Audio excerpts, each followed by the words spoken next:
Hello and welcome to the Spooky Chris podcast. My name is Chris Ringler. I am the aforementioned Spooky Chris. I am a writer, artist, event coordinator, podcaster, blogger, and all-around odd fellow. And this is my little podcast, generally more micro than not. That's the intention. I just released a new book, and I kind of wanted to talk about it for a minute. I released it a couple of weeks ago. I wanted to kind of coincide with, close to my birthday, and I've been able to do that with a couple of books now. I don't know. It's a present to myself, I guess. The book is called "Be There, I Am Here," and the book it's two stories in one book. And it tells the story of a family falling apart and trying to find itself. I wrote it last year. I wrote a lot in 2020. With a baby on the way and working from home, I knew I kind of had to take advantage of things while I could. And I did a lot of writing. This is the first book I've written that is essentially just a fiction book. There's weirdness, but it's not a book intended to be genre per se. I just wanted to tell the story of two people and their lives and their relationship. I don't know if I've ever written any. All right. So as a writer, everything is kind of from you. Everything is personal. It's kind of all art kind of comes from you. So all my stuff has elements of me in it, has drops of me in it, but this is one of the most, if not the most personal book I've written. It's not about me, it's not about my family, it's not about my sister. But there's a lot of, I tried to dig deeper into myself for this one. So there's a lot of shadows of things in it.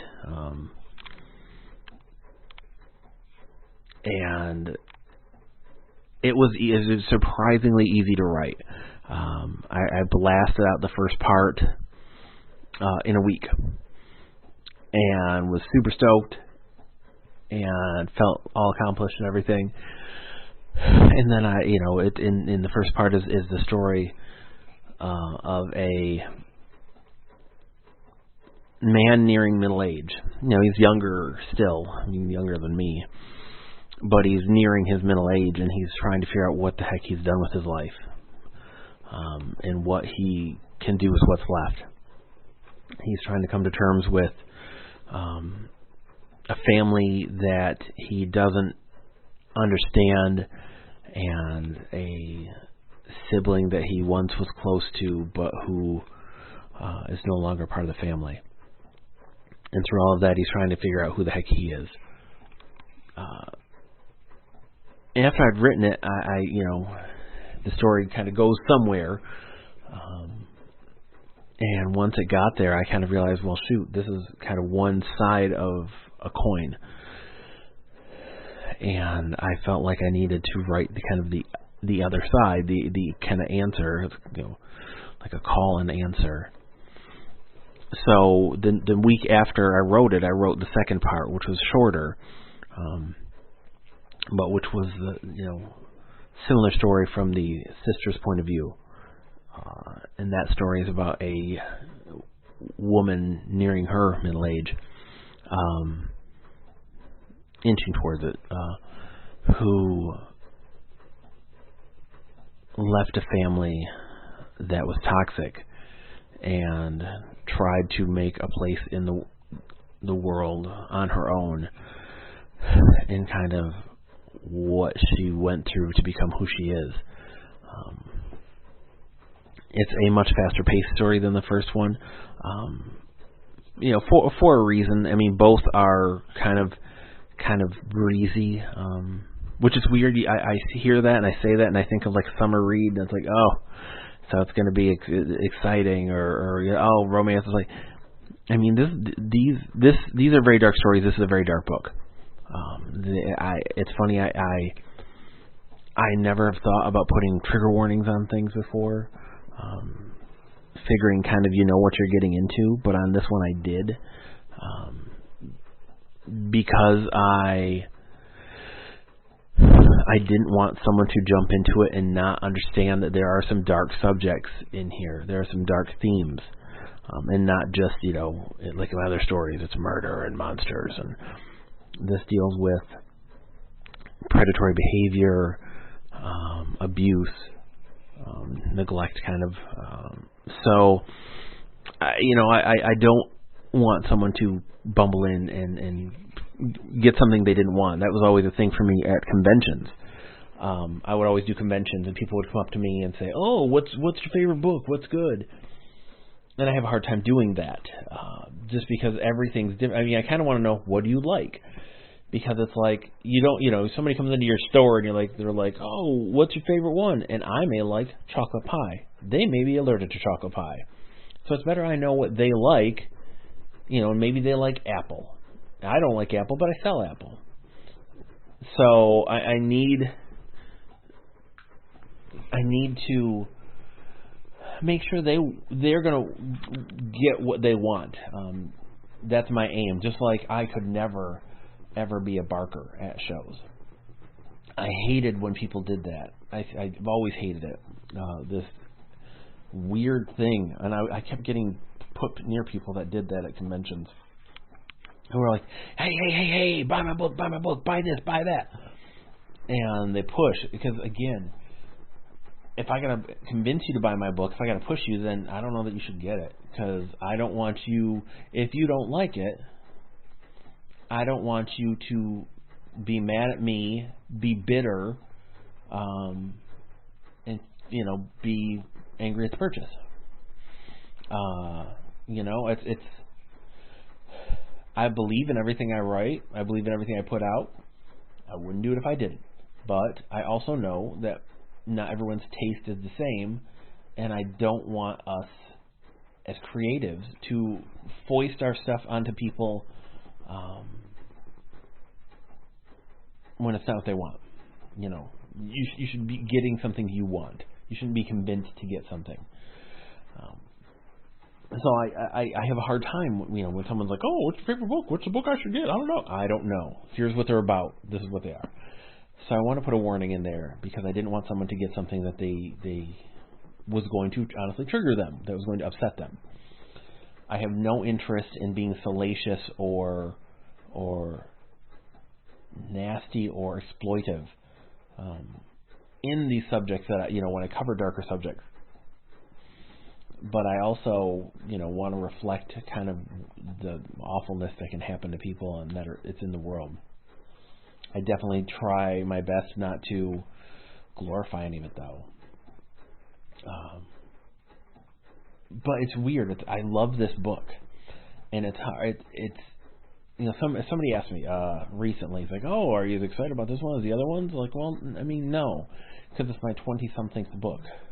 And that's not to say I don't love it, and it's not to say I'm not excited. It's just, it's weird because, so at my level, and Lord knows, I like doing self-pub because I don't want to have to wait on a publisher for, I've had a project done for almost a year. It's inching towards a year, and it's still in the same position it's been in. And I have no idea if or when it could ever emerge. I like that I can control this. Now, the problem with that is that I have to figure out how to promote it and sell it and get people excited about it, and I'm at a point where I just don't know. And that's why I don't get excited. It's not that I don't believe in the work. It's not that I'm not excited about this work and to get it in people's hands. I think it's a really good book. It's an important book for me as an author because, as I've said before, I never, ever thought I would write... I never thought I'd write novels, but I never thought I'd write, kids' books, fairy tales, a book that's just a fiction book. Like, I love horror, and that's why I figured I'd always write. And that's what I expected. So I love that I did something out of my comfort zone. I did something different. I tried to tell a different story. So I love this book, but again, it's hard because as excited as I am about it, I don't know that the rest of the world's going to be excited about it. I don't know if you will be excited about it, because I don't know what kind of a market there is for this. I don't write for a market. I don't sit there and analyze like, oh well, there's interest in this, I'm going to write this. I'm not at that level. I'm not going to spend the time to write it and then put it out there, and if it doesn't sell, be bitter because I wrote something that I didn't feel 100% in the hopes that someone would want to buy it. So it's hard to be excited about that. But saying that, it's an exciting book for what it is to me and what it represents. I think it's a great book. I think it's I think it'll connect with a lot of people. I think it'll break some hearts. I think it will uplift a little. I think it's a great work. I think it's a beautiful work. I'm happy that I wrote it. I'm happy I put it out. Like I said, I wrote it a year ago, just about, and then took some time to kind of sit on it and foment about it. And then I went in and added a ton to the first story and a bunch to the second story, and kind of smoothed out the roughness and kind of fixed a bunch of errors and this and that. And I think it's a much better story, obviously. I think it's good. I think a lot of you will like it. You who listen. Be There and I Am Here it's not a long book. It's not a hard read as far as like what it is, but it's not going to be easy for what it is. And I hope you will pick it up. It's on Kindle. I have it as a physical book as well. I don't know when I'll do shows again with having a kiddo and with us coming out of COVID. But hopefully some folks discover it, and I hope you like it. You can find it on my website, spookychris.com. If you search Amazon for Chris Ringler or Be There / I Am Here, you can find it that way too. I always try to price my stuff as reasonably as possible, because I'm not going to retire off of this. I just want to get some stories in people's hands and make a couple bucks. So I hope you check the book out. I hope you like it. I hope you're well, traveler. And I will talk to you soon. I have another book I'm going to try to put out later this year, a monster collection. So we can talk about that later. Take care, friend. If you want more about me and my writing and my blogs, go to spookychris.com. Out.